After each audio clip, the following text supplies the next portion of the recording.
ಓಂ ಶಂ ಶನೈಶ್ಚರಾಯ ನಮಃ. ನೀಲಾಂಜನಸಮಾಭಾಸಂ ರವಿಪುತ್ರಂ ಯಮಾಗ್ರಜಂ ಛಾಯಾಮಾರ್ತಾಂಡಸಂಭೂತಂ ತಂ ನಮಾಮಿ ಶನೈಶ್ಚರಂ. ನನ್ನ ಆತ್ಮೀಯ ಮಕರ ರಾಶಿಯ ವೀಕ್ಷಕರಿಗೆ ಹಾರ್ದಿಕವಾದಂತಹ ಸ್ವಾಗತ. ವೀಕ್ಷಕರೇ, ನನ್ನ ಆರಾಧ್ಯ ದೈವವಾದಂಥ ದತ್ತಾತ್ರೇಯನ ಕೃಪೆಯಿಂದ ತಾವೆಲ್ಲರೂ ಅತ್ಯಂತ ಸಂತೋಷವಾಗಿದ್ದೀರಿ ಅಂತೇಳಿ ನಾನು ತಿಳ್ಕೊಳ್ತೇನೆ. ಇವತ್ತಿನ ದಿವಸ ಮಕರ ರಾಶಿಯವರಿಗೆ ಸೆಪ್ಟೆಂಬರ್ ತಿಂಗಳು ಯಾವ ರೀತಿಯಾಗಿರುತ್ತೆ ಅಂತ ಅನ್ನೋದನ್ನು ನೋಡೋಣವಾ? ನೋಡಿ, ನಿಮ್ಮ ರಾಶಿಯ ಅಧಿಪತಿಯಾದಂಥ ಶನಿ ಧನಸ್ಥಾನದಲ್ಲಿ ಮುಂದುವರಿತಾ ಇದ್ದಾನೆ. ಮಕರ ರಾಶಿಯವರಿಗೆ ಸಾಡೆಸಾತಿಯ ಪ್ರಭಾವ ಇನ್ನೂ ಕೂಡ ಮುಂದುವರಿತಾ ಇದೆ. ಆದರೂ ಕೂಡ ನೋಡಿ, ಪಂಚಮದಲ್ಲಿರುವಂಥ ಗುರು ಅಂತಂದರೆ ಗುರುಬಲ ತುಂಬ ಉತ್ತಮವಾಗಿದೆ. ನೀವು ಮಾಡುವಂಥ ಶನಿಯ ಪ್ರಭಾವ ಎಷ್ಟೇ ಇರಲಿ, ಗುರು ನಿಮ್ಮನ್ನು ಕಾಪಾಡ್ತಾ ಇರ್ತಾನೆ. ಹಾಗಾಗಿ ಇಲ್ಲಿ ನೀವು ಮಾಡುವಂಥ ಎಷ್ಟೋ ಕೆಲಸ ಕಾರ್ಯಗಳಲ್ಲಿ ಗುರು ಅನುಕೂಲತೆಯನ್ನು ಒದಗಿಸ್ತಾನೆ. ಅದರಂತೆ ದಶಮದಲ್ಲಿರುವಂಥ ಶುಕ್ರ ಕೂಡ ವ್ಯಾಪಾರ ಉದ್ಯೋಗ ವ್ಯವಹಾರದಲ್ಲಿ ಒಳ್ಳೆಯ ಲಾಭವನ್ನು ತಂದು ಕೊಡ್ತಾ ಇದ್ದಾನೆ. ಮತ್ತು ಬುಧಾದಿತ್ಯ ಯೋಗ ಭಾಗ್ಯಸ್ಥಾನದಲ್ಲಿ ಆಗ್ತಾ ಇದೆ.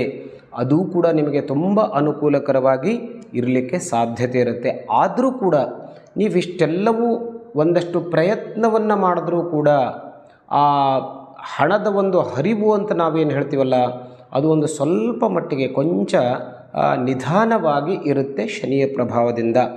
ಯಾಕೆಂದರೆ ನಿಮ್ಮ ರಾಶಿಯ ಮೇಲೆ, ನಮ್ಮ ಜೀವನದ ಮೇಲೆ ಯಾವಾಗಲೂ ಶನಿಯ ಪ್ರಭಾವ ಯಾವಾಗಲೂ ಇದ್ದದ್ದೇ. ಹಾಗಾಗಿ ನೀವು ಎಷ್ಟು ಸಾಧ್ಯವೋ ಅಷ್ಟು ಜೀವನ ಪೂರ್ತಿಯಾಗಿ ಬರೀ ಸಾಡೆಸಾತಿಯ ಕಾಲಾವಧಿ ಅಂಥೇಳಿ ಅಲ್ಲ, ಯಾವಾಗಲೂ ಅಷ್ಟೇ ನೀವು ಸ್ವಲ್ಪ ಮಟ್ಟಿಗೆ ಶನಿಯ ಉಪಾಸನೆಯನ್ನು ಮಾಡಿಕೊಳ್ಳೋದು, ಶನಿಯ ಜಪವನ್ನು ಮಾಡುವುದು ಅಥವಾ ಶನಿಯ ಸ್ತೋತ್ರಾದಿಗಳನ್ನು ಹೇಳುವುದರಿಂದ ನಿಮ್ಮ ಜೀವನದಲ್ಲಿ ತುಂಬ ಒಳ್ಳೆಯ ಲಾಭವನ್ನು ನೀವು ಕಂಡುಕೊಳ್ಳಿಕ್ಕೆ ಸಾಧ್ಯತೆ ಇರುತ್ತೆ. ಸ್ವಲ್ಪ ದಾಯಾದಿಗಳಲ್ಲಿ ಈ ತಿಂಗಳು ಕಲಹವಾಗುವಂಥ ಸಾಧ್ಯತೆ ಇರುತ್ತೆ. ಸೊ ಮಾತನ್ನು ಬೆಳೆಯದಂತೆ ನೋಡಿಕೊಳ್ಳಿ. ಜಗಳ ಆದಷ್ಟು ಕಡಿಮೆ ಆಗುವಂತೆ ಪ್ರಯತ್ನವನ್ನು ಮಾಡಿಕೊಳ್ಳಿ.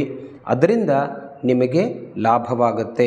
ಇನ್ನು ಒಂದು ವೇಳೆ ನೀವು ಹೊಸದಾಗಿ ಏನಾದರೂ ಉದ್ಯೋಗ ವ್ಯವಸಾಯ ಅಥವಾ ದೊಡ್ಡ ಪ್ರಮಾಣದ ಆಸ್ತಿ ಪಾಸ್ತಿ ಖರೀದಿಯನ್ನು ಮಾಡಿಕೊಳ್ಬೇಕು ಅಂತ ಮನಸ್ಸಿನಲ್ಲಿದ್ದರೆ ಪ್ರಯತ್ನ ಖಂಡಿತವಾಗಿಯೂ ಮುಂದುವರಿಯಿರಿ.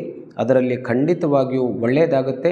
ಸ್ವಲ್ಪ ಆರೋಗ್ಯದ ಕಡೆಗೆ ಗಮನ ಇರಲಿ. ವಿಶೇಷವಾಗಿ ರಕ್ತಕ್ಕೆ ಸಂಬಂಧಪಟ್ಟಂಥ ಅಂದರೆ BP, ಹೈಪರ್ ಟೆನ್ಷನ್ ಇದು ಜಾಸ್ತಿ ಆಗುವಂಥ ಸಾಧ್ಯತೆ ಇರುತ್ತೆ. ಸೊ ಅದರ ಕಡೆ ಗಮನ ಇರಲಿ. ಆರೋಗ್ಯದಲ್ಲಿ ಏನಾದರೂ ಏರುಪೇರು ಆಯಿತು ಅಂತಂದರೆ ತಕ್ಷಣ ವೈದ್ಯರನ್ನು ಸಂಪರ್ಕಿಸಿ. ಇಲ್ಲಿ ಯಾವುದೇ ತರಹದ ನಿರ್ಲಕ್ಷ್ಯತನವನ್ನು ಮಾಡಬೇಡಿ.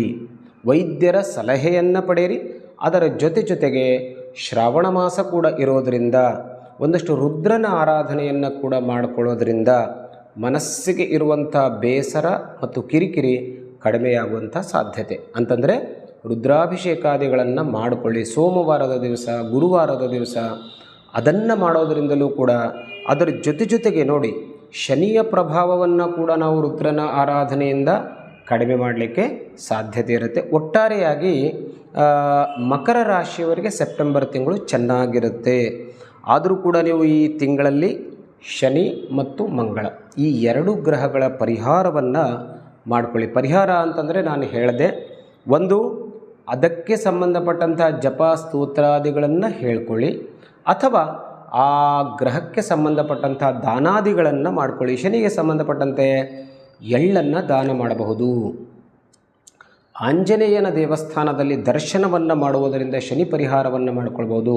ಇನ್ನು ಕುಜನಿಗೆ ಸಂಬಂಧಪಟ್ಟಂತೆ ತೊಗರಿಬೇಳೆಯನ್ನು, ಕೆಂಪು ವಸ್ತ್ರವನ್ನು ಇದನ್ನು ದಾನ ಮಾಡುವುದರಿಂದ ಕುಜದೋಷ ಪರಿಹಾರ ಅಂತಂದರೆ ಕುಜನ ಒಂದು ಬಾಧೆ ಪರಿಹಾರವಾಗಿ ಆರೋಗ್ಯ ಚೆನ್ನಾಗಿರುತ್ತೆ. ಒಟ್ಟಾರೆಯಾಗಿ ಒಳ್ಳೆಯದಿದೆ. ಮತ್ತೆ ಭೇಟಿಯಾಗೋಣ. ನಮಸ್ಕಾರ.